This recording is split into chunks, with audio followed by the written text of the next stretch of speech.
Mi esposo me dijo que si no podía soportar la soledad, debía buscarme un novio, siempre y cuando no interfiriera con su aventura con mi mejor amiga. Así que, cuando se llevó a mi mejor amiga al extranjero, mantuve un amante secreto. 3 años después, al enterarme de que mi esposo regresaría, le ofrecí a mi amante millones de dólares para terminar la relación. Él se negó y se marchó enfadado. Más tarde, cuando mi esposo y yo asistimos a la fiesta de cumpleaños del heredero del magnate más rico, me sorprendió descubrir que el heredero se parecía exactamente al hombre que acababa de abandonar. No podía dejar de mirar la alta figura de Jonathan mientras se alejaba. No puede ser él, pensé. ¿Cómo alguien tan despreocupado y salvaje podría ser el refinado príncipe de Betrico? Traté de convencerme, pero en el fondo, la incertidumbre se instaló. Me senté en silencio, saqué mi teléfono y comencé a revisar mis contactos. Mi dedo se detuvo sobre un número etiquetado como Chico Lindo. Miré el teléfono, pero por alguna razón, un escalofrío recorrió mi cuerpo y sentí que alguien me observaba. De repente, levanté la vista y encontré una mirada fría desde el segundo piso. Jonathan. Mi corazón empezó a latir descontroladamente. No sé por qué, pero marqué el número. Jonathan permanecía inmóvil. Gracias a Dios, no es él, pensé, sintiendo un alivio momentáneo. Justo cuando estaba por colgar, la llamada se conectó. Volví a mirar. Jonathan seguía allí, pero ahora tenía el teléfono pegado a la oreja. Mi corazón latía con fuerza mientras levantaba lentamente mi mano temblorosa hacia mi oído. Una voz profunda, fría y familiar se escuchó. «Habla». Permanecí en silencio con la mirada fija en Jonathan, y él me miraba a mí. Después de unos segundos, colgué abruptamente, y justo cuando lo hice, él metió su teléfono en el bolsillo. ¿Cómo podía ser? Jonathan era el chico lindo con el que había estado saliendo en secreto durante los últimos 3 años. Luchaba por estabilizar mis pensamientos que giraban sin control. En ese momento, mi esposo Philippe regresó y se sentó a mi lado. La cena comenzó pronto. Philippe notó que estaba bebiendo una copa de vino tras otra, claramente dándose cuenta de que algo me pasaba. Cuando me serví una tercera copa, finalmente habló. «Estás bebiendo demasiado». Le sonreí de forma juguetona, respondiendo en tono despreocupado. «¿Y qué? ¿Te preocupas por mí? Esta es una ocasión importante. No te emborraches y hagas quedar mal a la familia Hattes», dijo Philippe poniéndose serio. Hice un puchero. «Eres tan molesto. Acabo de sufrir una decepción amorosa. Es un crimen tomar algo para aliviar el dolor». Philippe se burló. «Deja el espectáculo, Cynthia. Incluso si te desmayas aquí, no me importará en lo más mínimo». Me quedé en silencio y seguí bebiendo. ¿Cómo podía ser Jonathan? ¿Sabía que yo era la esposa de Philippe? ¿Por qué nunca mencionó su identidad en estos 3 años? ¿Qué quería de mí? Esos pensamientos giraban en mi mente, casi volviéndome loca. La cena continuó y los invitados se acercaban a la mesa principal para brindar. Philippe y yo lo seguíamos de cerca. Muchos levantaban sus copas, pero Jonathan apenas bebía. Finalmente, Philippe vio una oportunidad para acercarse a Jonathan. «Señor Bennett, soy Philippe Hattes. Es un placer conocerlo por fin. Permítame brindarle en su honor». Philippe extendió su copa, esperando que Jonathan la chocara. Sin mucho entusiasmo, notó que Jonathan nunca rechazaba los brindis, siempre chocaba copas, pero esta vez, Jonathan no parecía interesado en levantar la suya. El brazo de Philippe quedó suspendido en el aire y un silencio incómodo se apoderó del ambiente. Justo cuando Philippe sentía que el corazón se le hundía, Jonathan habló de repente. «Hattes, Hattes Construcción». Philippe sintió una oleada de emoción. «Sí, sí. Mi abuelo siempre dijo que usted era un genio de los negocios». Mencionó que si la familia Hattes pudiera colaborar con el grupo Bennett en el proyecto del Paradise Resort, sería un gran honor para nosotros. Jonathan se recostó casi como si estuviera sentado en un trono. Su voz era calmada, pero llena de sarcasmo. «El proyecto del Paradise Resort puede colaborar con cualquiera, excepto con Hattes Construcción». Un murmullo de asombro se extendió entre los presentes.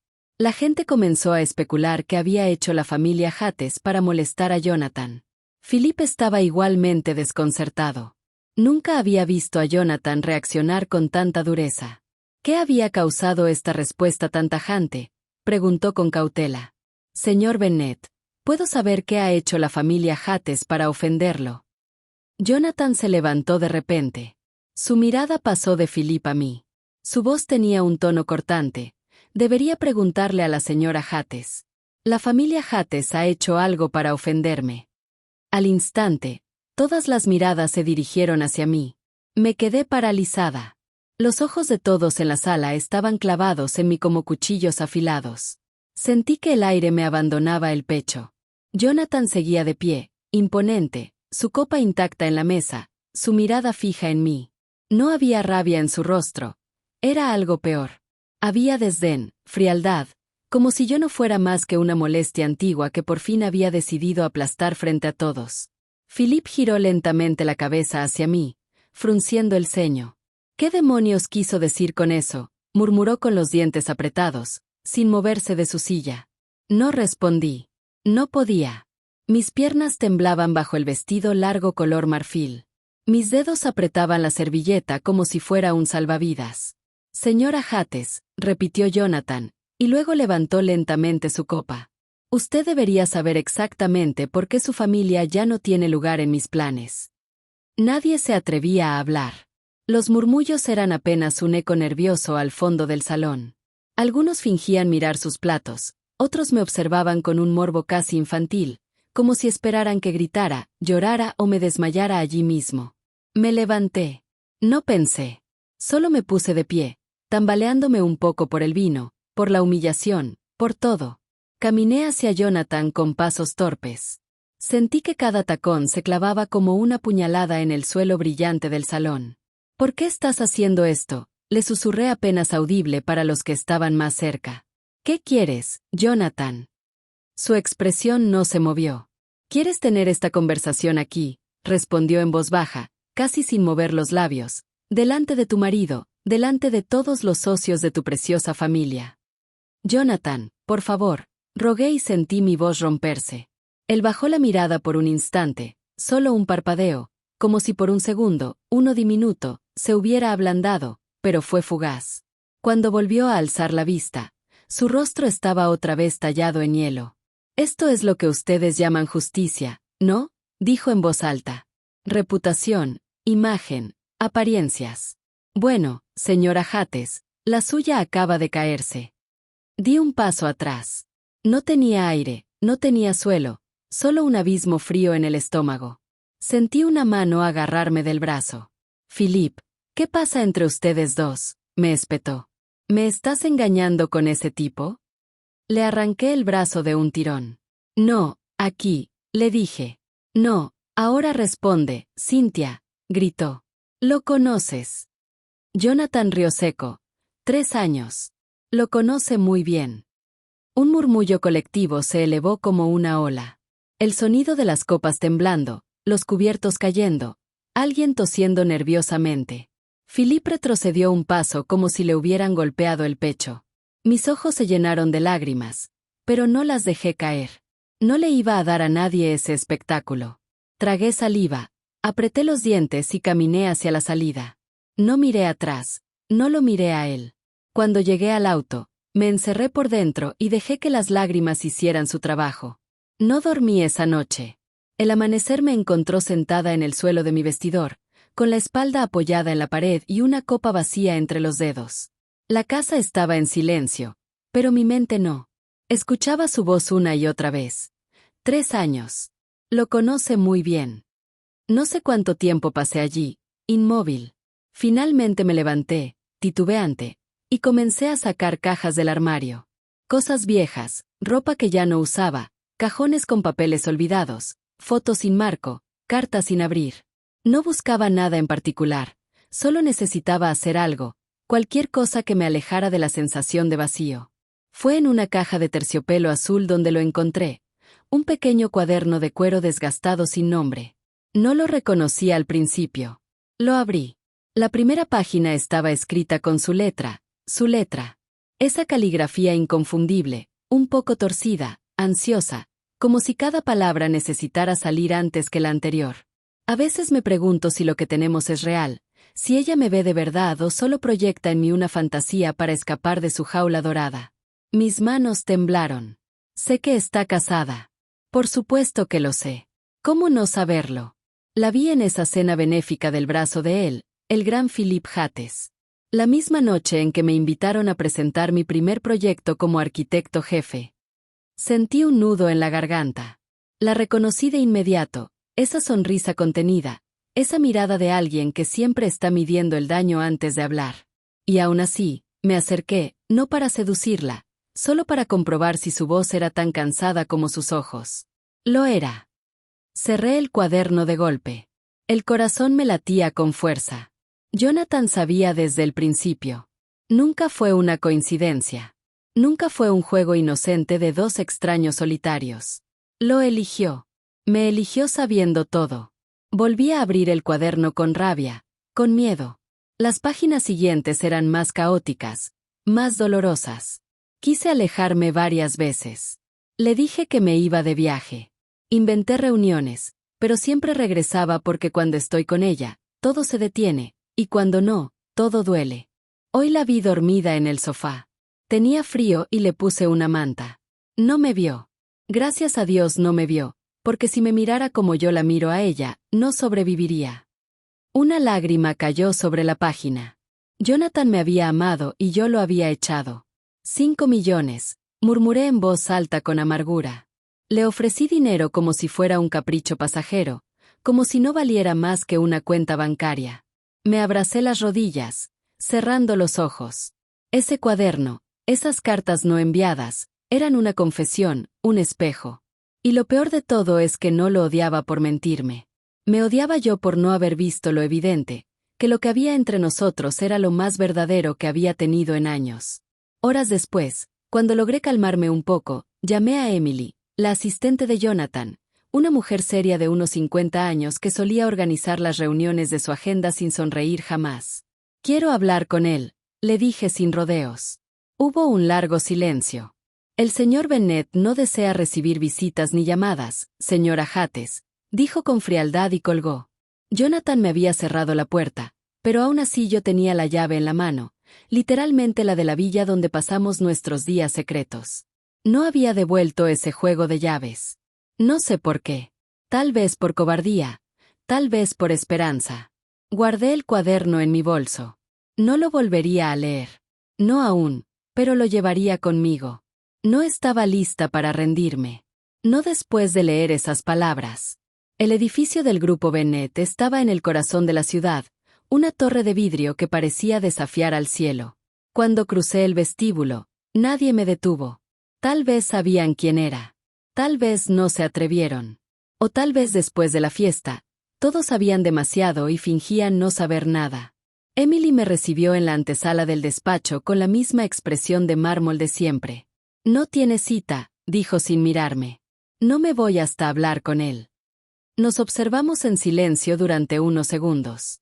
Finalmente, suspiró, se levantó y desapareció tras la puerta doble. Escuché su voz al otro lado, baja, firme. Luego un murmullo, un golpe sordo. Y finalmente la puerta se abrió. «Tienes 5 minutos». Entré. Aquí tienes la continuación de la historia, con la puntuación corregida y una fluidez mejorada, manteniendo el tono y la emoción de tu relato. La oficina era sobria, elegante, masculina, madera oscura, cuero, paredes altas. Él estaba de pie junto al ventanal, de espaldas a mí, con las manos en los bolsillos. No se volvió. «¿Vienes a devolverme los 5 millones?» preguntó. «Vengo a devolverte algo más valioso», respondí cerrando la puerta con suavidad. No dijo nada. Caminé hasta el centro de la habitación y me detuve. Leí tu cuaderno, el de la caja azul. Silencio. No sabía. Tragué saliva. No sabía que me amabas de esa forma. Él rió sin humor. Eso ya no importa. Para mí sí. Jonathan finalmente se volvió. Sus ojos estaban sombreados, más oscuros de lo normal. Tenía barba de varios días, algo inusual en él. Parecía cansado, roto. «¿Qué quieres, Cynthia?», preguntó sin acercarse. «Saber si todo fue una mentira». «¿Y tú?», replicó. ¿Todo lo nuestro fue una distracción mientras esperabas a que tu esposo regresara? No, dije rápido, con más fuerza de la que pensé que tenía. Era lo único real que tenía, pero no lo supe hasta que te perdí. Jonathan caminó hacia su escritorio. Apoyó ambas manos sobre la superficie, inclinándose levemente. «Sabes que me dolió más que tu dinero», dijo sin levantar la vista, «que ni siquiera intentaras detenerme, que me dejaras ir como si fuera un problema que se podía resolver con billetes. Tenía miedo». ¿Miedo de qué? De lo que eras, de lo que podías destruir. Philip, él podía hacerme la vida imposible. Pensé que te estaba protegiendo y que me estaba protegiendo a mí. Jonathan levantó la cabeza, clavando los ojos en los míos. No necesitabas protegerme. Yo ya sabía quién eras, quién era él. Y aún así te elegí. Sentí una punzada en el pecho. Me acerqué un paso. No. Él no se movió. No vine a pedirte que vuelvas. Solo quería que supieras que no eras un error. Él bajó la mirada. Sus labios se curvaron en una media sonrisa triste. Lo sé, murmuró. Pero ya no puedo confiar en ti, ni siquiera un poco. Se quedó en silencio. Luego se enderezó y caminó hacia mí. Muy despacio. Paró a medio metro de distancia. ¿Quieres saber qué me parte el alma?, preguntó, y su voz era apenas un susurro. Que aún así te sigo amando. Mi aliento se cortó. Pero no es suficiente, Cynthia. No, mientras siga siendo su esposa. La bofetada no fue física. Fue peor. Porque tenía razón. Seguía siendo legalmente de Philip, aunque por dentro ya no quedara nada. Estoy pidiendo el divorcio, dije en voz baja. Él asintió, pero no dijo nada. No te estoy pidiendo que me esperes. Bien, porque no lo haré. Eso dolió. Pero también era justo. Cuando me volví para irme, escuché su voz una vez más. A veces amar no es suficiente para quedarse, pero tal vez, solo tal vez, lo sea para volver cuando todo esté dicho y hecho. Cerré la puerta detrás de mí con el corazón en ruinas, pero con una pequeña chispa encendida. La chispa de la verdad, la que había tardado 3 años en ver. No pasó ni una semana después de aquella conversación cuando Philip me llamó a su despacho. Lo supe apenas entré. Él ya lo sabía todo, no porque hubiera confesiones, sino por su forma de mirarme, con una mezcla de desprecio, diversión y amenaza. Ese era su rostro cuando disfrutaba verme acorralada. «¿Así que es cierto?», preguntó sin levantar la voz. «¿Tú y Bennett?». No respondí. Caminé hasta la ventana y crucé los brazos. Había una tormenta formándose en el cielo. ¿Cómo no? 3 años, Cynthia. 3 malditos años, continuó él. ¿Sabes cómo me enteré? Reproduje las grabaciones de la villa, las cámaras ocultas. Muy inteligentes los dos, pero no tanto. Me giré despacio, no por sorpresa, sino por indignación. Grabaste nuestra casa, nuestro hogar. Mi propiedad, corrigió con una sonrisa helada. Todo lo que tienes, incluso tus amantes, ha sido gracias a mí. No dije nada. Ya no valía la pena discutir ese tipo de poder podrido. Philip se levantó y me entregó un sobre manila. Lo abrí. Divorcio. El mismo que pensaba solicitar yo, solo que en su versión no había dignidad para mí. Me dejaba con lo mínimo, condiciones vergonzosas y lo más sucio.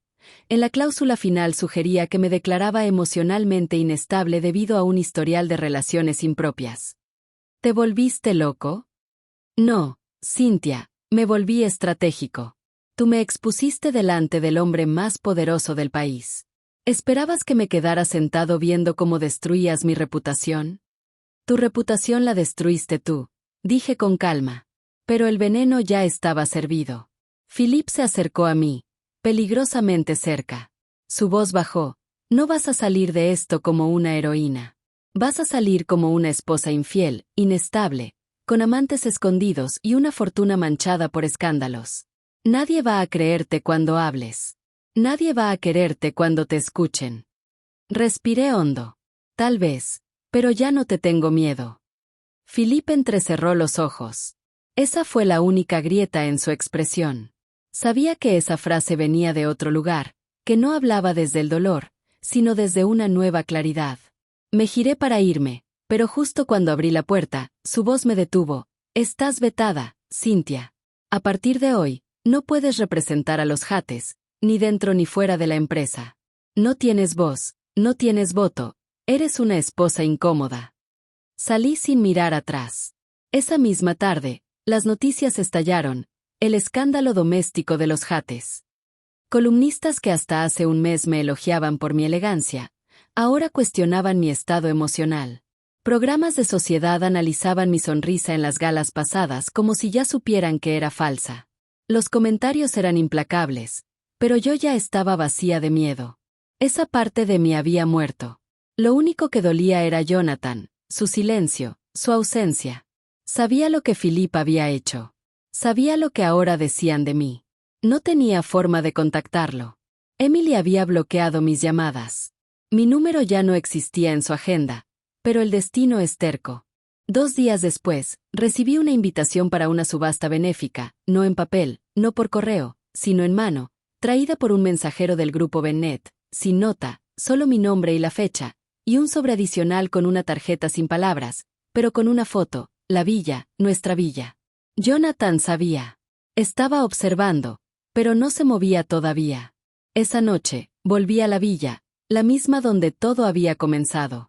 Cerré la puerta con la llave que aún llevaba conmigo y dejé que el silencio me recibiera como un viejo amigo. Las luces estaban apagadas, pero el aroma persistía. Ese perfume tenue de madera, vino tinto y un recuerdo. Encendí una lámpara junto al sofá. La manta que él me ponía cuando me quedaba dormida seguía doblada exactamente donde la había dejado. Un nudo se formó en mi garganta. Me senté. Necesitaba recordar no los momentos felices, sino las señales, las omisiones, lo que no quise ver. Fui a la habitación que usaba como estudio. Estaba intacta.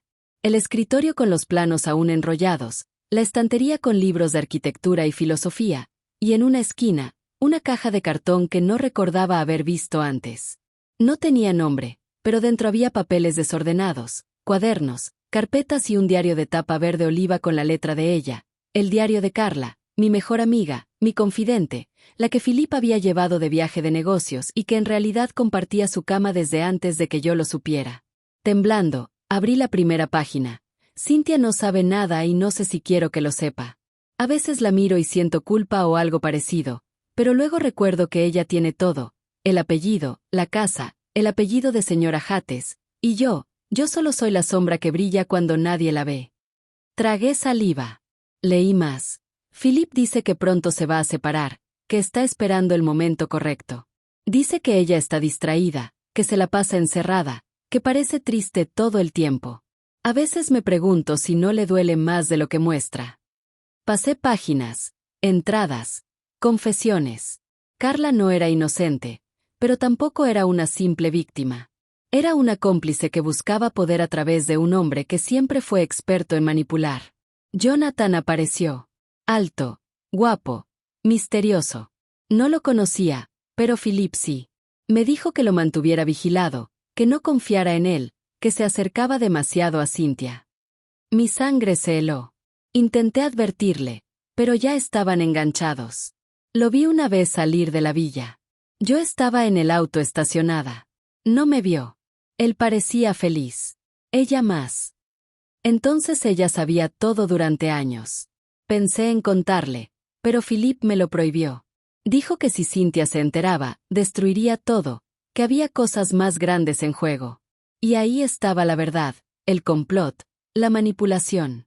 Carla sabía, Philippe sabía, y yo vivía en una casa construida de mentiras, sonriendo a una mujer que me robaba mientras me abrazaba.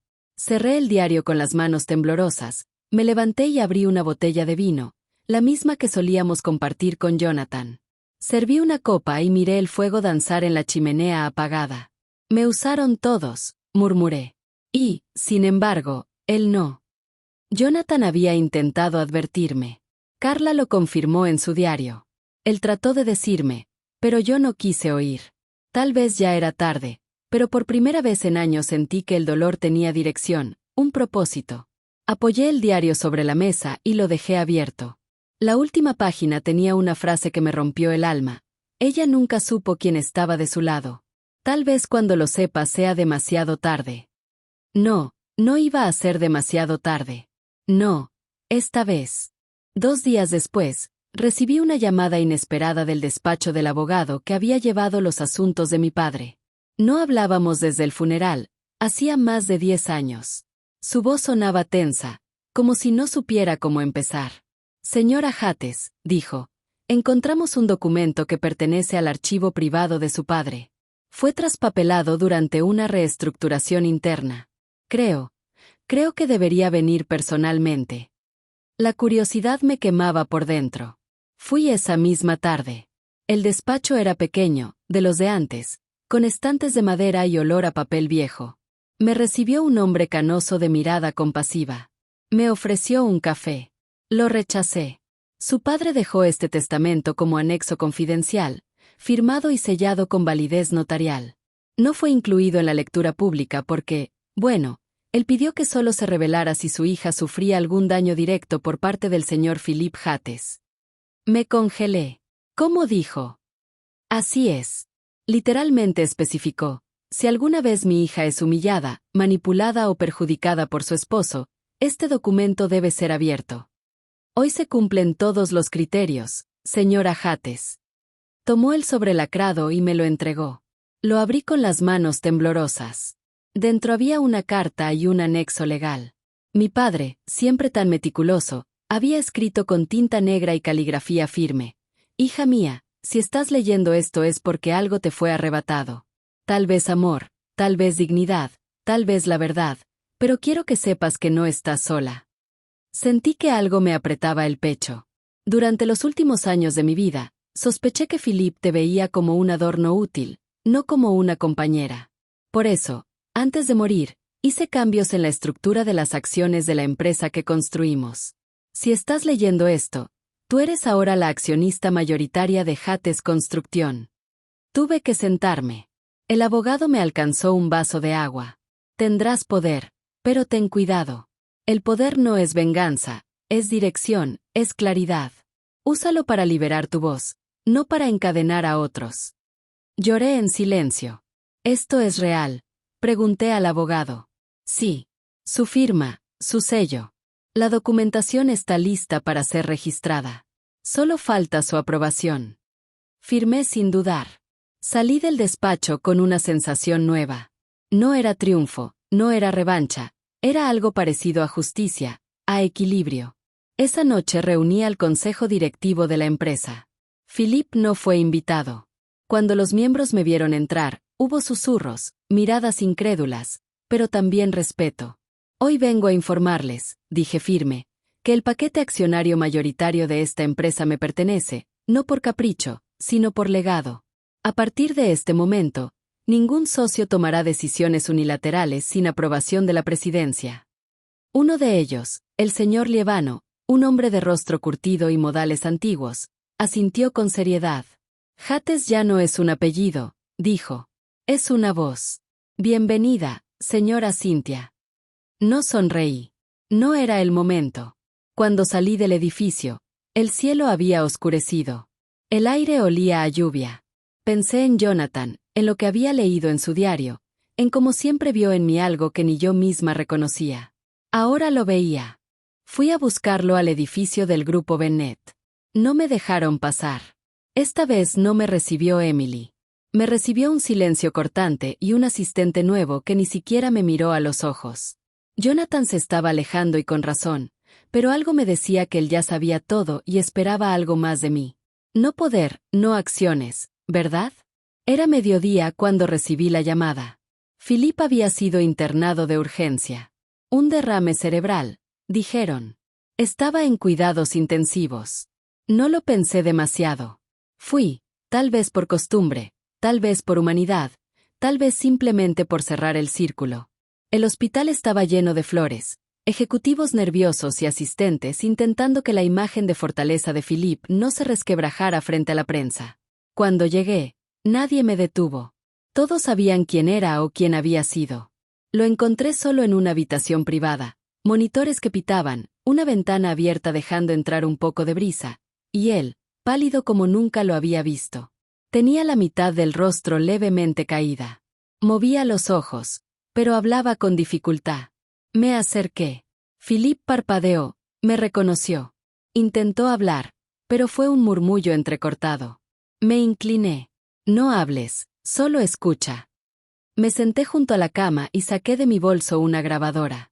La encendí sin ocultarlo. He soportado tus mentiras, tus manipulaciones, tus amenazas, pero ya no. ¿Y si este es tu final? Pensé, porque sí, puede serlo. Quiero que lo enfrentes con la verdad. Philippe hizo un ruido con la garganta, un intento de risa. Luego murmuró algo. Apenas lo entendí. ¿Qué dijiste? Tu bendito Jonathan. Me incliné más. ¿Qué pasa con él? Él cree que su padre murió por culpa de los míos, pero no fue así. Fue culpa mía. Mis dedos se aferraron al borde de la cama. ¿Qué hiciste? Philippe cerró los ojos, respiró hondo con dificultad. Yo saboteé el proyecto del viejo Bennett. Lo hice parecer incompetente. Filtré documentos falsos, pérdidas simuladas. Lo arruiné. Un sudor frío me recorrió la espalda. ¿Por qué? Rivalidad, envidia. Su hijo me ganaba terreno. No podía permitirlo. No lloré, no grité, solo grabé. Y Jonathan lo sabe. Philippe negó levemente con la cabeza. Solo sabe que su padre murió quebrado sin saber por qué. Por eso me odia. Me quedé en silencio. El pitido de los monitores era la única música de fondo. Luego Philippe volvió a hablar, más débil. Tú eras lo único bueno, pero yo no sabía cuidarte. Apagué la grabadora. No por compasión, sino porque ya tenía lo que necesitaba. Me levanté. Antes de irme, me detuve en la puerta. Adiós, Philippe. No respondió. Esa noche le envié el audio a Emily. Solo escribí 3 palabras. Él debe saber. A la mañana siguiente, recibí un sobre en mi buzón. Sin remitente, sin palabras, dentro solo una foto, la villa y la puerta entreabierta. La villa estaba igual. Mis manos temblaban cuando empujé la puerta principal. Estaba apenas entreabierta como en la foto. La luz de la tarde entraba en haces dorados por las ventanas sin cortinas, polvo flotando en el aire, un piano cubierto con una sábana blanca, un silencio que conocía demasiado bien. Avancé sin hacer ruido. Cada paso sobre el suelo de madera era un eco de recuerdos. Nuestra risa en la cocina, nuestras discusiones en la sala, su cuerpo junto al mío en las noches largas, cuando el mundo se desdibujaba y solo existíamos nosotros. Lo encontré en el jardín trasero, sentado bajo el viejo olivo, camisa blanca remangada, el rostro barbado, los ojos perdidos en el horizonte. No se sorprendió al verme. Ni siquiera se movió. Recibí el audio, dijo sin mirarme. Lo sé. Todo este tiempo culpé a un fantasma, continuó. A mi padre por rendirse, a ti por distraerme, a Philippe por robarme. Y resulta que la verdad era más simple, más sucia. Sí. Tu padre fue más sabio de lo que pensé. Él creyó en mí, incluso cuando yo no lo hacía. Jonathan suspiró. ¿Y ahora qué? Preguntó. ¿Vienes a reclamar tu lugar? ¿A decirme que tenías razón? No, respondí. Vengo a sentarme. Eso es todo. Si quieres hablar, hablo. Si quieres silencio, me callo. Pero esta vez no voy a correr. Finalmente me miró. Sus ojos rojos, no de rabia, de pena, de cansancio. Estuve por irme de todo esto, confesó. Vender mis acciones, dejarle el imperio a algún otro tiburón con sonrisa blanca, irme a Marruecos, a plantar olivos y beber té. ¿Y por qué no lo hiciste? Porque cada vez que lo imaginaba, pensaba en ti.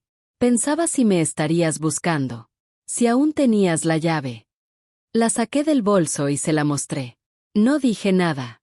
Él cerró los ojos. No sé si puedo perdonarte del todo, susurró. No lo pido, respondí. Solo quiero que sepas que nunca dejé de sentirlo, que todo lo que hice fue por miedo, pero eso ya no es excusa. Jonathan se inclinó hacia adelante, apoyando los codos sobre las rodillas. No quiero más guerras, Cynthia, ni herencias podridas, ni venganzas disfrazadas de justicia. Solo quiero respirar. Entonces, respiremos juntos. Lo dije sin pensar, como una plegaria, como una promesa. Él me miró y esta vez no apartó la vista. No había furia, no había juicio, solo un hombre, solo una mujer y un pasado lo suficientemente roto como para empezar a armar algo nuevo. No nos tocamos, no nos besamos, pero esa tarde, bajo ese olivo viejo, entendimos algo más fuerte que el perdón. Pertenecíamos al mismo dolor y estábamos eligiendo compartirlo. Volví a la villa una semana después. Esta vez no llevaba preguntas, ni grabadoras, ni argumentos. Llevaba solo una maleta pequeña y una certeza blanda, tibia, que me habitaba el pecho como un animal dormido. Yo quería estar donde él estuviera. La puerta no tenía llave. Las ventanas estaban todas abiertas como en la foto. Las cortinas se movían con la brisa del mar.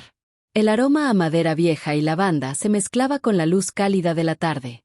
Jonathan estaba en la cocina, cortaba limones, llevaba una camisa sencilla, arrugada, las mangas remangadas. Tenía la barba más corta, los ojos más serenos. Me vio entrar y no dijo nada, solo señaló con la cabeza la silla frente a él. Me senté, puso un vaso con agua y menta frente a mí. Lo bebí en silencio. Nunca supe cómo tomarte de verdad, dijo sin mirarme. Pero el agua con hierbas me ayuda a pensar. Asentí. ¿Qué pensaste esta semana?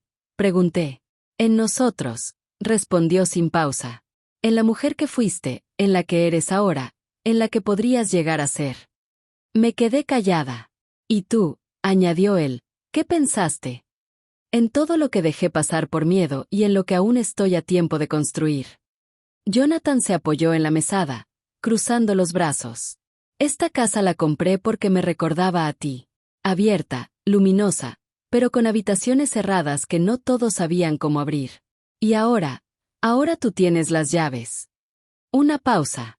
No quiero apurar nada, continuó. No quiero que esto sea una reconstrucción forzada. Si vas a quedarte, que sea para aprender otra vez a estar sin ruido, sin máscaras, sin esa idea del amor como castigo o escape.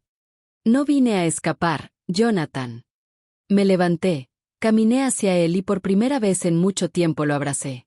No fue un abrazo de pasión, ni siquiera de perdón. Fue algo más hondo, como si los dos estuviéramos armando un nido con los pedazos de nuestras ruinas. Sus brazos me rodearon despacio. Su frente se apoyó sobre mi hombro.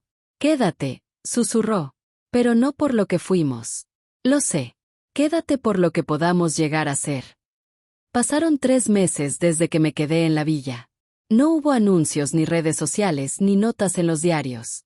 Jonathan y yo decidimos desaparecer del mapa como una protesta silenciosa contra el ruido del mundo. Aquí, en esta costa sin nombre, aprendimos a cocinar sin apuro, a leer sin distraernos, a mirar el cielo como si fuera nuevo. Éramos 2 sobrevivientes de una guerra que nadie vio. Las primeras semanas fueron de silencio y espacios compartidos con cuidado. Luego llegaron las conversaciones nocturnas, los desayunos compartidos, los paseos en la playa descalzos. A veces él dibujaba, yo lo observaba desde el porche con una taza de café en la mano. Una mañana salimos a caminar por el terreno. El portón de entrada, oxidado y sin gracia, nos recibió con su crujido habitual. Jonathan lo miró en silencio. Es hora de renovarlo, dijo. Asentí. No pregunté más. 2 semanas después, un herrero de la aldea cercana vino a instalar uno nuevo, forjado a mano, negro, elegante. En el centro, tallado en metal, un detalle inesperado, Bennett Cynthia. Mi corazón dio un salto, no por el gesto en sí, sino porque era la primera vez que veía mi nombre dicho en voz alta. No como la señora de, no como la esposa de, solo yo, con identidad, con pertenencia. Lo miré. Él estaba junto al herrero dándole indicaciones. Cuando notó mi expresión, caminó hacia mí. Está bien. Es perfecto. Muy temprano para eso. Negué. No, es justo a tiempo. Esa noche encendimos velas en la terraza, no por romance, por costumbre, por quietud. Comimos pan con aceite de oliva y queso fresco. Bebimos vino tinto. La luna era casi llena. ¿Crees que el pasado algún día deja de doler? Le pregunté. Jonathan pensó un momento. No, pero aprende a no gritar tanto. ¿Y tú? Le pregunté. ¿Aún me amas? No respondió de inmediato. Se inclinó. Apoyó su cabeza en mi hombro. Sí, pero ya no te amo desde el dolor. Sonreí. Gracias por esperarme, dije. Gracias por volver. Nos quedamos así, respirando juntos. Y por primera vez en mucho tiempo, no sentí que el silencio fuera ausencia. Sentí que era hogar. El invierno fue corto ese año. La villa amanecía envuelta en bruma, pero el sol la atravesaba con ternura, como si también supiera que algo nuevo crecía entre sus muros. Jonathan se levantaba temprano, siempre antes que yo, y preparaba café mientras silbaba abajo. El sonido se mezclaba con el canto de los pájaros y el vapor suave de la cocina. Yo lo observaba desde el marco de la puerta, ahora más redonda que nunca, con la mano sobre mi vientre. Éramos 3. No lo habíamos planeado, no aún. Pero cuando vi las 2 líneas en la prueba, una risa nerviosa se me escapó. Y luego, sin quererlo, lloré porque por primera vez en años no tuve miedo del futuro. Jonathan lo supo antes de que se lo dijera. Me miró un día al desayuno con esos ojos suyos que ya me conocían demasiado y simplemente dijo, ¿lo estás? No fue una pregunta. Sí, le respondí con una sonrisa torcida y las lágrimas listas. Él se acercó, se arrodilló frente a mí y apoyó la frente sobre mi barriga como si saludara a una nueva versión de sí mismo. No dijo nada. Sus manos temblaban. Los meses pasaron con lentitud hermosa. Me mimó con flores silvestres, música suave y libros de nombres. Hablamos de todo, de lo que habíamos perdido, de lo que aún temíamos y de cómo este hijo o hija no vendría a salvarnos, sino a acompañarnos en esta nueva vida que por fin era nuestra. El día del parto llovía. Llovía como nunca antes, como si el cielo lavara todo lo viejo. Fue largo, fue intenso, fue crudo.